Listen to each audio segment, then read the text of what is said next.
Well, thank you all for being here. Really looking forward to a great program. We've got some terrific speakers lined up, and we have a terrific one ready to kick the whole thing off. But at least to start out, I'd like to go ahead and introduce Will Sauer from Duke Energy, who's going to introduce our keynote speaker. Will is currently the vice president at WIRES, and as of yesterday is now the president-elect for WIRES.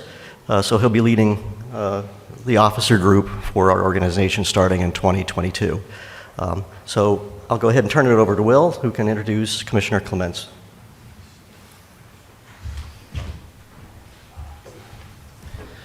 Thank you, Larry, very much. And thank you, everybody, for taking time to be here and most importantly, be here in person. It's a wonderful event and really appreciate Larry's leadership and getting everybody here together to celebrate. What a wonderful year in transmission it has been.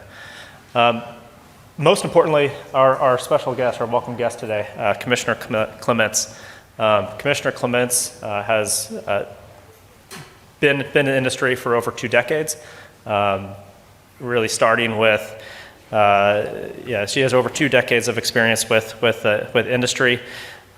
This includes really founding her own consulting group that focused on policy and strategy, Good Grid. And this is really a capstone event for frankly most people. But Allison didn't really stop there. She continued her road to being a FERC commissioner, and we're certainly grateful for that. She has a lot of other real diverse experiences that she does bring to FERC as well. So working for Yale Law School, working for the Bipartisan Policy Center, as well as working for the National Academies of Science. She also came to FERC ready to hit the ground running, leading NRDC's Sustainable FERC project and really seeing the day-to-day workings of how FERC works. So that's a tremendous asset. In addition to all that, she has a Bachelor of Science or from the University of Michigan, as well as a JD from my alma mater, George Washington University. When I think of the role that Commissioner Clements has really embraced as a commissioner at FERC, I think of the term thought leader. And it's an uncommon role for a FERC commissioner to take, in part because there's all these trappings of regulations, policy, rules, procedures at FERC. In large part, FERC is responsive to orders that are presented to them. So it's a very hard role, or a very uncommon role for a commissioner to really embrace that role of thought leader, provide vision, and really from day one, that's what you've done. So we've seen this really in a couple of different key areas. One, the Office of Public Participation. When Allison arrived at FERC, there was no Office of Public Participation. She worked closely with the chairman, commissioners, staff, but most importantly, stakeholders from across the country. And what we have now is an office that's really fully functional, about to ready to be fully functional. Earlier this week, there was an announcement, earlier this month, there was an announcement for the new director. And that's a real testament to the vision, the thought leadership that Allison has brought.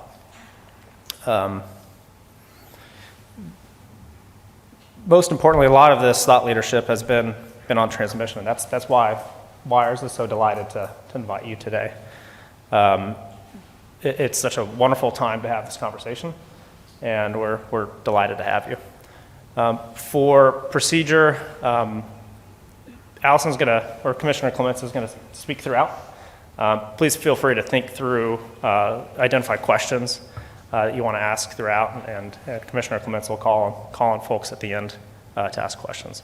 So thank you. Please give a round of applause and welcome Commissioner Clements.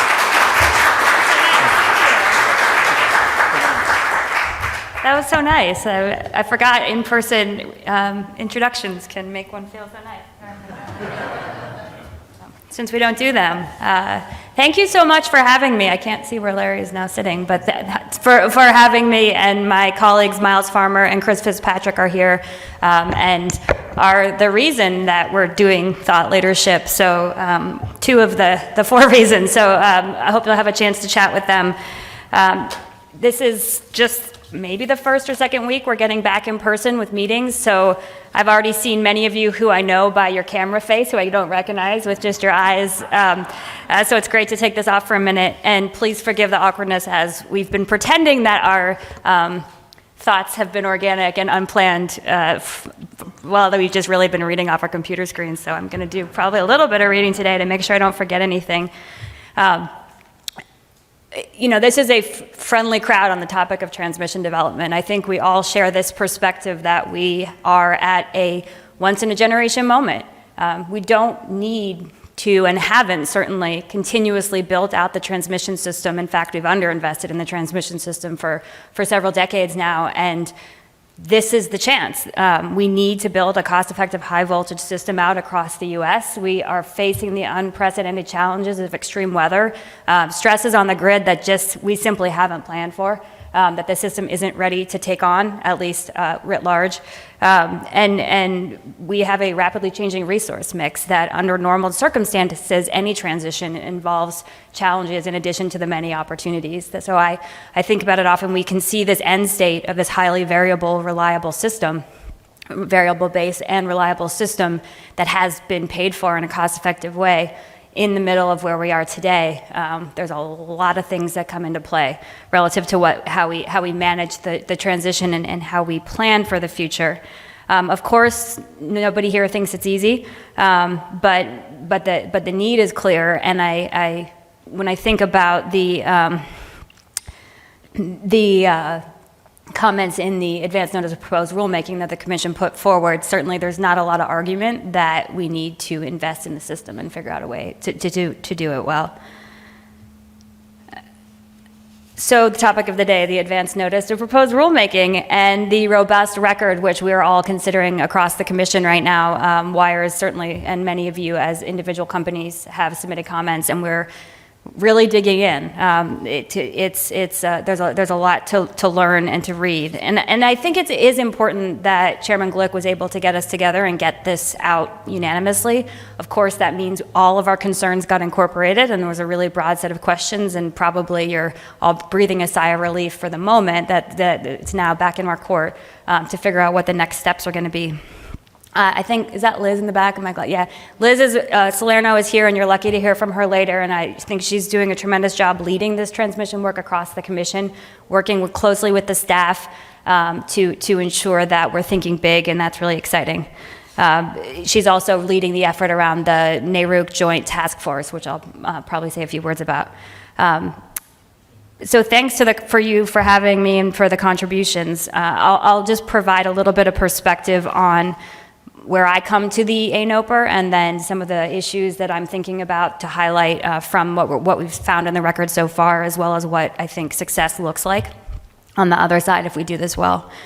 So as I started, we don't think about transmission investment frequently. Many of you participated in the Order 1000 process starting back a couple years before the order was issued in 2011, and here we are in 2021, and it is this time. It's time to revisit. We understand how that rule played out, how the steps we took worked well and didn't work well, and I think the shortcomings are pretty clear. Most of the investment in recent years, as a result or not, related to the way that things have worked out, have been in network upgrades, local projects, some of the things that have to get done to maintain system reliability, but haven't been the big projects, the big lines that we need to both increase transfer capability across regions in the face of extreme weather, but also certainly to bring to connect resource-rich areas with communities.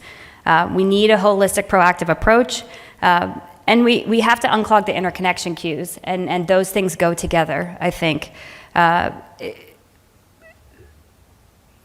I'm just thinking about how to go to the next point. I mean, you understand the pace of regulatory change. You understand that this is our bite at the apple, and that's why I think we do need to go big. That is not to say there isn't good work being done that we don't want to interrupt, but it's really an important moment to think about big ideas, creative ideas, and we're looking for those in the record. I'll highlight a couple, but there's a tension between things are going, we understand how things are going.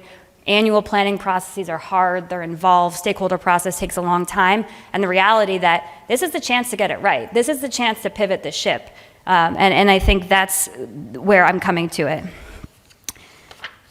So let me talk about some thoughts on the record that we've compiled so far. I mean, there's been such interest and engagement, and that's been really great. And I think you all have approached this with a real seriousness and a real understanding of some of that context I just provided. We're still, of course, digging in. There are a lot of pages to read. But the first concept is future-focused planning. Many of your comments have recognized the benefits that will be gained by better future-focused planning and suggested specific approaches. I want to dig in on the weeds of these questions and the issues that they raise as we go to the November technical conference in particular. I hope there'll be participation around what it means. What set of inputs are we talking about? What things have to be considered that haven't been considered? What things rise to the level of FERC needing to weigh in on relative to the things where regional differences should be appreciated and understood?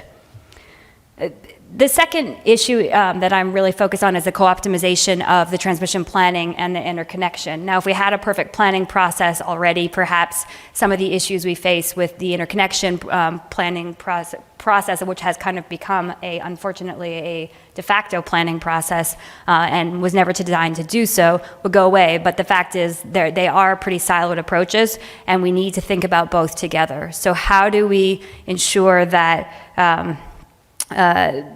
the new supply is a major driver of the transmission system and planning process and the development. One example I saw, when it's not necessarily the right example, was the white paper that Enel attached to its comments related to co-optimization. Of course, there are a lot of details to work out for sure, but that is an idea. It's the kind of idea that says, okay, it will be a big deal to connect those things in a meaningful way, and let's talk about how we do that effectively. Other observations, creative ideas on cost allocation, how we think about the opportunities for not just, economic reliability and public policy benefits, but what the benefits really are to the system, what they need to be when we think about resilience, and the importance of that and the value of resilience as a cousin of or part of reliability considerations, and also opportunities for ownership, joint ownership models that I'm looking for, the comments on those and how people think about bringing other players to the table relative to participating in the development of the system. I think there's a robust record on the issue of ROFR, which I'll just say. On one hand, we have folks who have really suggested that the Order 1000 removal of the federal right of first refusal has been to the detriment of the build-out of the system. On the other hand, you have a coalition, pretty broad coalition of folks supporting competition in certain circumstances. So how do we think about that tension, that reality, and the need to get things done?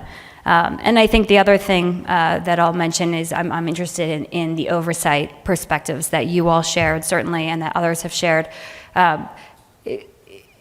This is a massive effort, right? And what is the check? What is the way that we think about the role of ensuring that customers aren't getting the raw end of the deal here and that we are protecting them as we go along the path? So I guess, what does success look like? You all probably have your own vision of this. Like I said, we need to take advantage of this historic process and this opportunity. We also shouldn't screw up the things that are going well. I talked to the board of MISO yesterday, and we're talking about some of the work they're doing with states, and that's a good example where progress has been made. So again, as a practical matter, new needs will require new rules and reform to various aspects of processes. That is not to disregard the good work that transmission utilities around the country have done over time, certainly over the last decade. This needs to be a collaborative effort. I've said this before. If FERC crosses all its T's and dots all its I's, and we come up with this absolutely perfect cost allocation process that you all agree with, if we don't get buy-in from the states, if we don't get buy-in from the federal agencies responsible for siting transmission in the West, if we don't get buy-in from customers, we will not succeed in the investment required to get us back up to even the starting point, let alone what we really need to ensure customer protection and reliability going forward in the maintenance of this new system. And I think that the task force that the commission is engaging in is a really important forum. I think it's often, we say, okay, we're going to have a meeting and get together. These are really important conversations. We're outside of a contested process. We're outside of the rulemaking process. And we have to start understanding on a region by region and frankly state by state basis what people are looking for and what administrations are looking for and what people can live with and where the list of trade-offs are, the pain points are that we're going to have to judge. I think it has to be cost effective. This is a significant investment. When we're talking about what do we do to build out the big projects, the hard to build projects, we want to align financial incentives. We want to make sure that we can get the hard stuff done, and where we need to push, we can push. But before we get to that point, we really need to be thinking about how we ensure that the existing system is efficient, that we are avoiding the need for new transmission when we can, so that we're managing costs and thinking about customers relative to, and frankly, all the factors that go into making transmission development hard, that we are putting effort into that piece of the puzzle as well. On the non-wires alternatives front, certainly in Order 1000, there was, there is an on-paper opportunity for the introduction of those. There are just practical concerns, there are competitive concerns, there are jurisdictional concerns that come into why that hasn't really played out in the way that it might. How do we help states work together with the regions? How do we think about an opportunity for the introduction of those parts of into the planning process? This is an opportunity where really, utilities, competitive developers, industrial customers, corporate customers, everybody has, and people have a chance to win if we do it well. There's opportunity to go around, and I think we really have to be willing to step outside of the box right now, because the paper part's coming, and then in real life as we go down this path. I think I mentioned both the technical conference and that we're having on November 15th, as well as the task force. These are going to be important next steps in the conversation, and I look forward to your participation, your continuing participation. And it really has been, I'll just close with a thank you. We've had the chance to engage with a lot of you on these issues as you've been preparing your comments to file on the ANOPR, and certainly we'll be hoping to continue to do that going forward. So thank you for the engagement. That's going to be a critical component of success here. And with that, I'll open it up to conversation.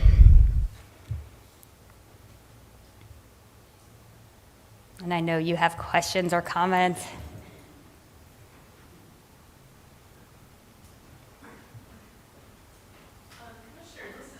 Hey, Don, I got a mic. Oh, sorry. This is Donna Fulton from Eversource. So there's been a lot of talk about whether or not the ANOPR will move forward as a whole, or whether the commission might move forward with parts of it. And I wondered whether you could talk to that and give us any insight.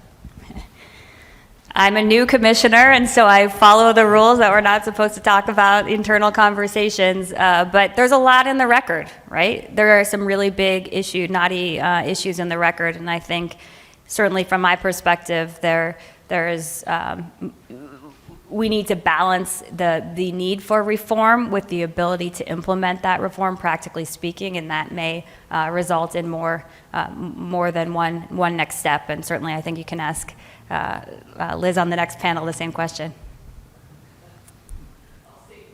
Okay.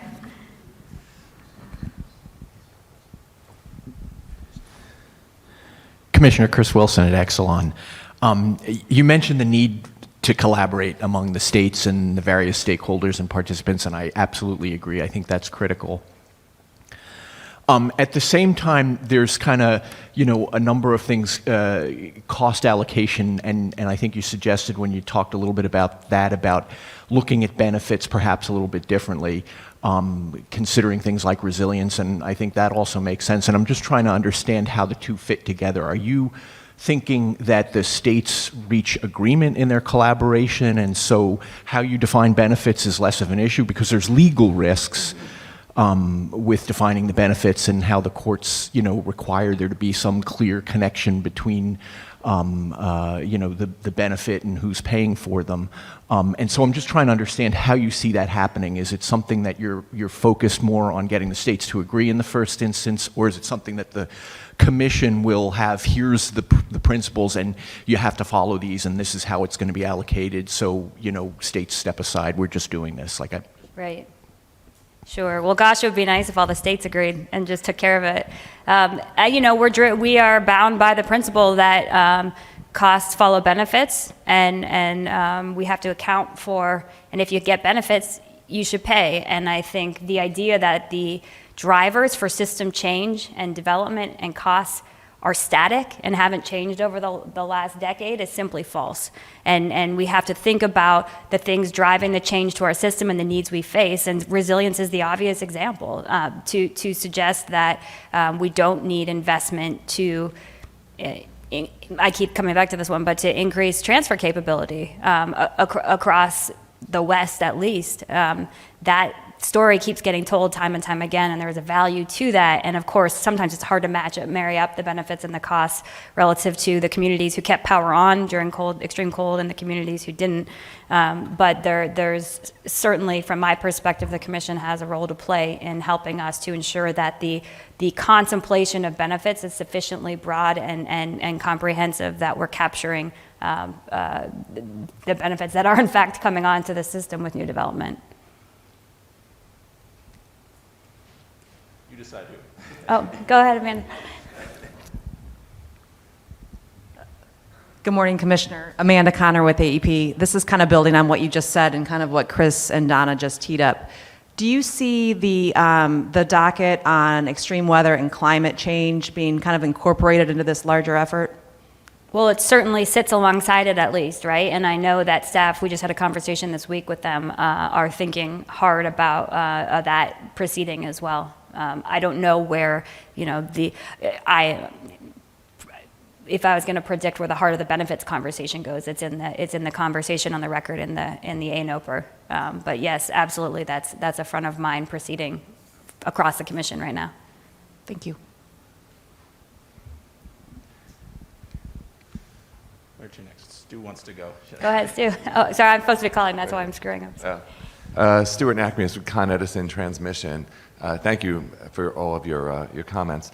I was curious, we certainly need the best thinking to come up with the solutions and the best transmission projects to move power across wide areas. And in your comments, you mentioned joint ownership models and trying to get bring people together to work together and come up with the best solutions.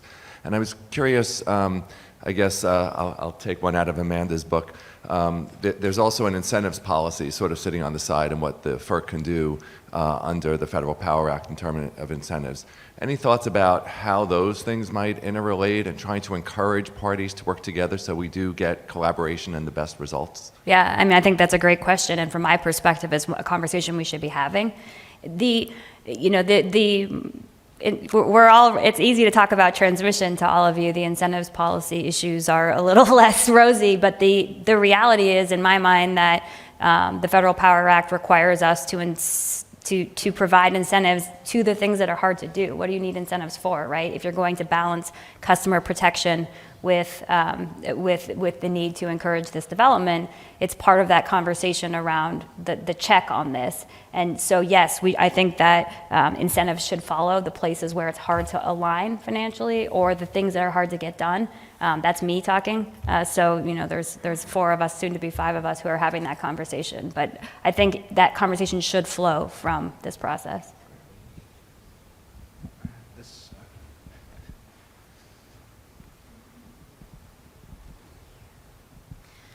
Good morning, Commissioner. Karen Honoron, Elcon. I know that with the current ANOPR, you're of course working under your current authority. Do you feel at this point you have all the tools in your toolbox, or do you think you need additional things from Congress to really make this work well? Yeah, well, there's things we'd like to see. It'd be very interesting to see what happens this week. But the Federal Power Act gives broad authority to ensure, that the tools that need to, the inputs into just and reasonable rates, the avoidance of discrimination and reliability happen. So I feel in terms of the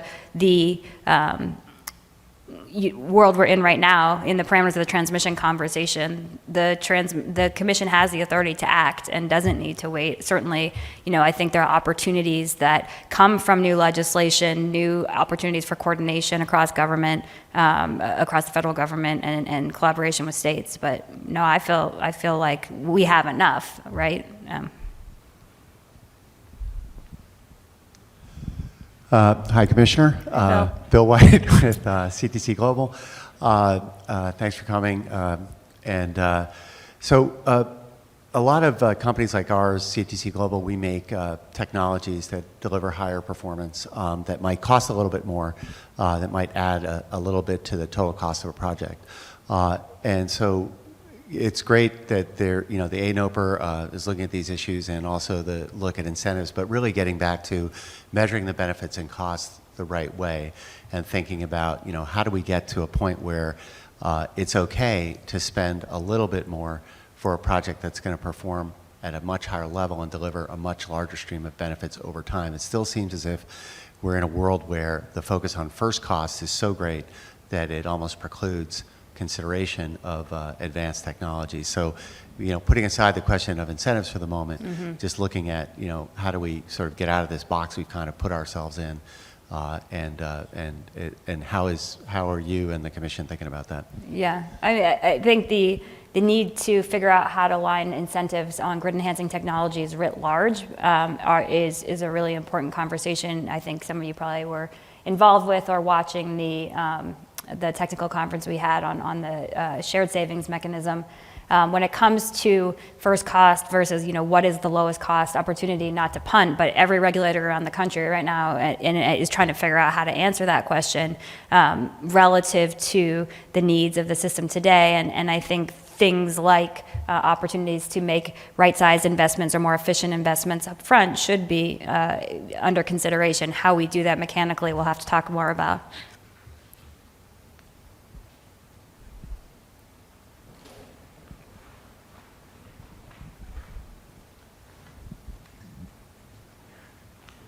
Good morning, Commissioner. Thank you for coming. Thank you, Larry, for putting this together. It's wonderful to see a lot of familiar faces in person. Kevin Heiler with National Grid. I'm wondering, sort of, with respect to the ANOPR, right now there seems to be a pretty wide gap between planning in RTO and non-RTO regions. And I think, depending on the sort of some of the policy paths the Commission could take in the ANOPR, that could widen the gap, perhaps.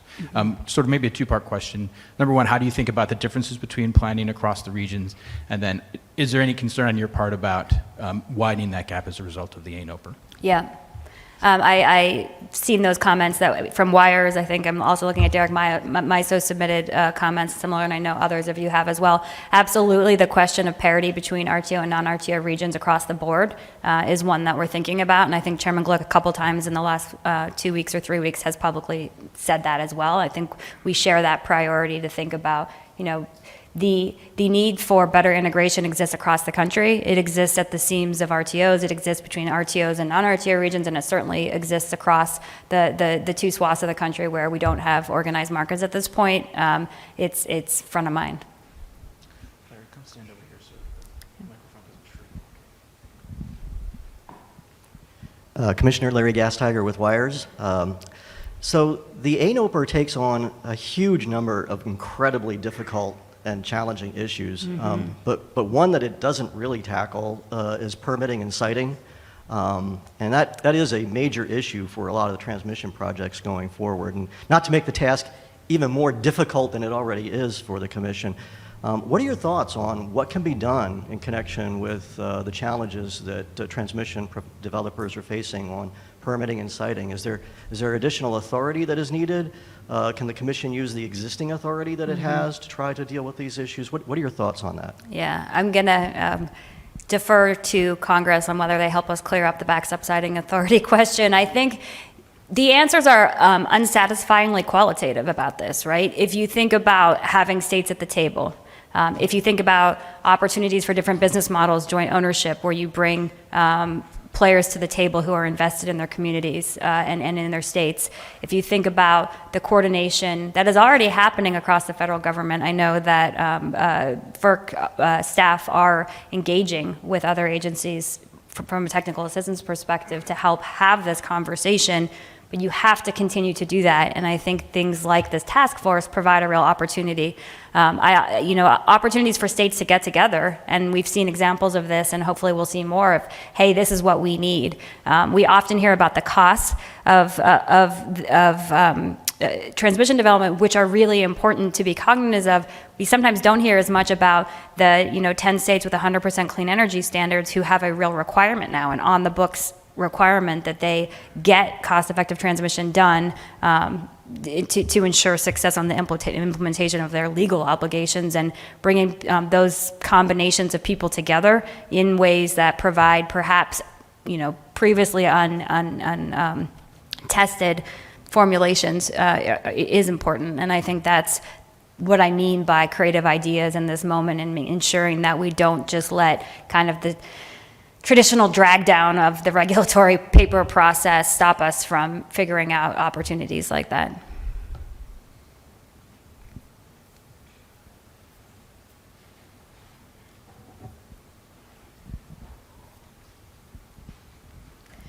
Good morning, Commissioner. Thank you for being here today. I'm Julia Frey with London Economics. We've heard a lot about the current ongoing rulemaking efforts at the Commission. I am wondering a broader question, maybe to follow a little bit on Larry's. What is in your focus points after we complete the current rulemaking? Are there other policy initiatives that you'd like on your top 3 list? To-do list. Well, I'm glad with your optimism that we're going to complete this process. That's fantastic. I think public participation, as Will mentioned up front, is something that I'm going to continue to be focused on, supporting Ellen Katz as she stands up that office and ensuring it gets the attention and the support that it deserves. One issue that's come up in 2021, but is what are the next steps on gas-electric coordination? That's something that I think is really important. And then there's a whole bucket of market work that we has been the focus of the Commission for the last 4 or 5 years, and we're getting to a point where we're getting some resolution around whether or not this minimum offer price rule is going to be around or not. And it seems like or at least the expanded version of it seems like we're moving towards the end of that era. What comes next in these market designs? How do we think about really on the energy and ancillary services side what we need to be doing relative to this changing resource mix, appreciating that regions of the country are in different spots relative to penetration of renewables and clean energy resources at this point. How are we providing, again, it's the constant attempt to provide some sort of certainty that business models can plan around relative to the needs that we're seeing on the market side. So those are 3 that I'm thinking about.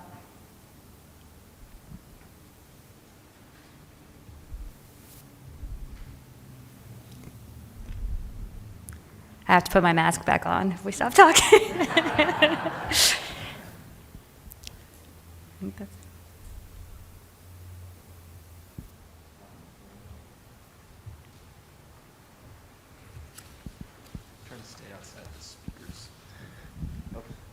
Well, I'll take on another one, and it's an easy one for you too, I'm sure. You focused a lot on collaboration and the needs related to that, and there's absolutely a lot of challenges there, but one of the big collaboration challenges likely to be is within the Commission itself.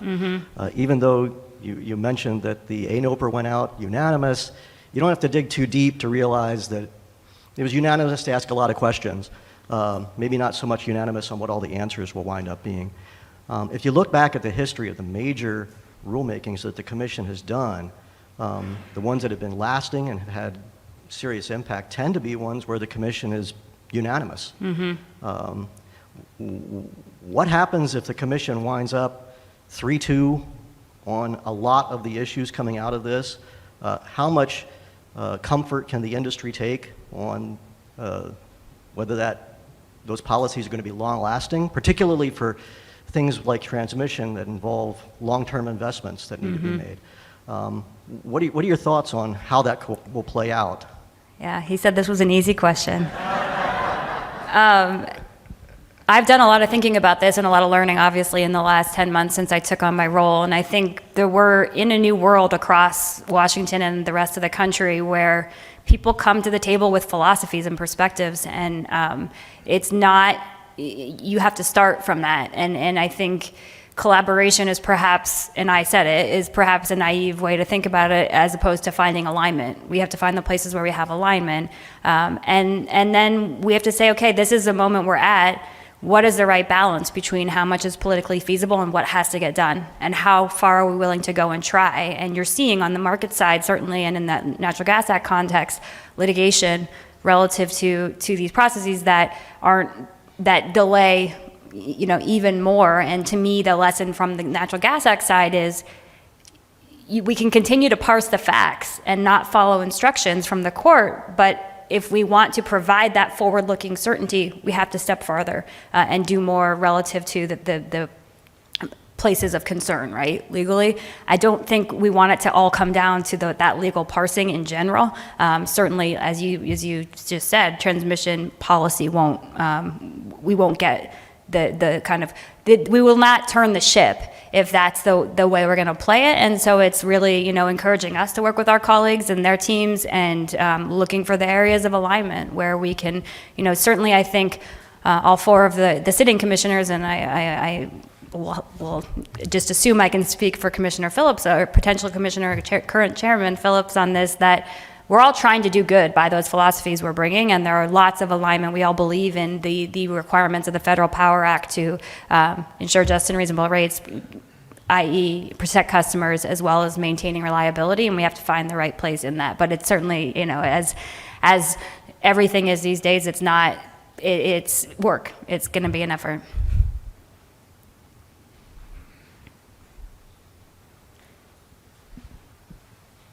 Here I come.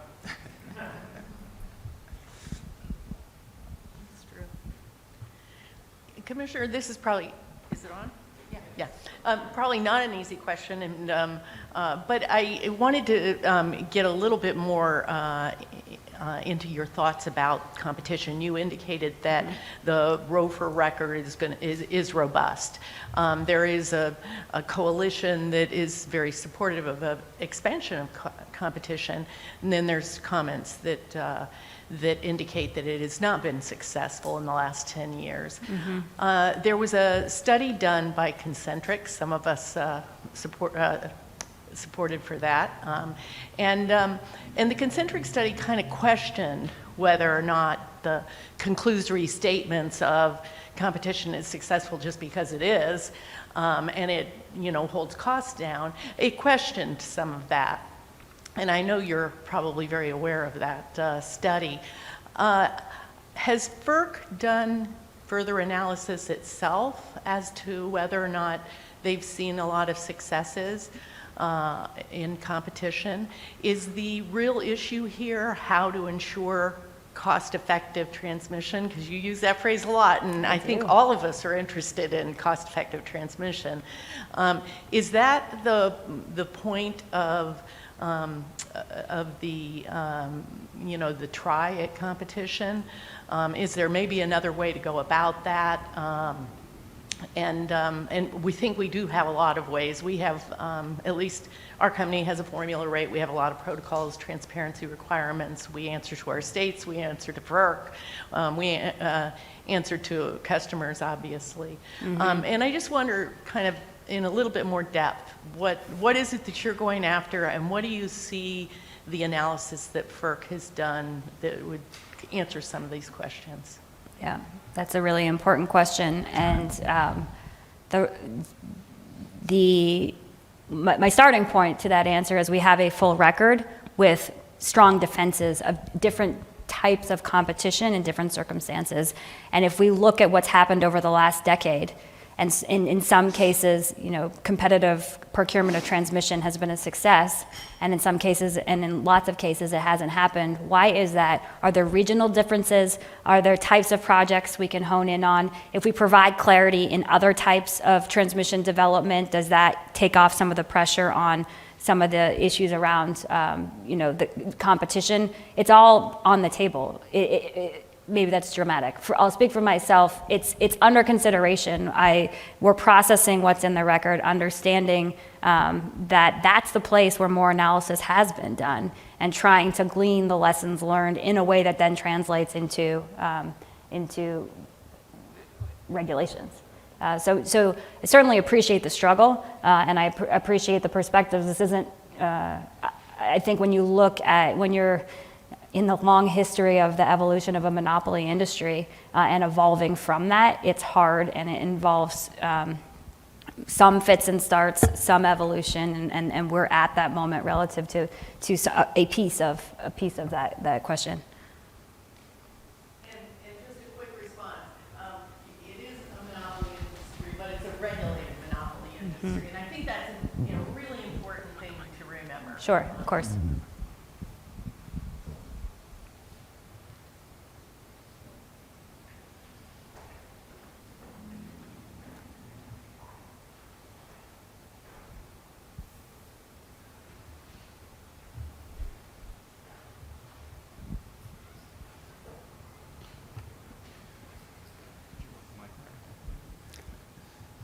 When in doubt, I'm coming to you, Larry. All right.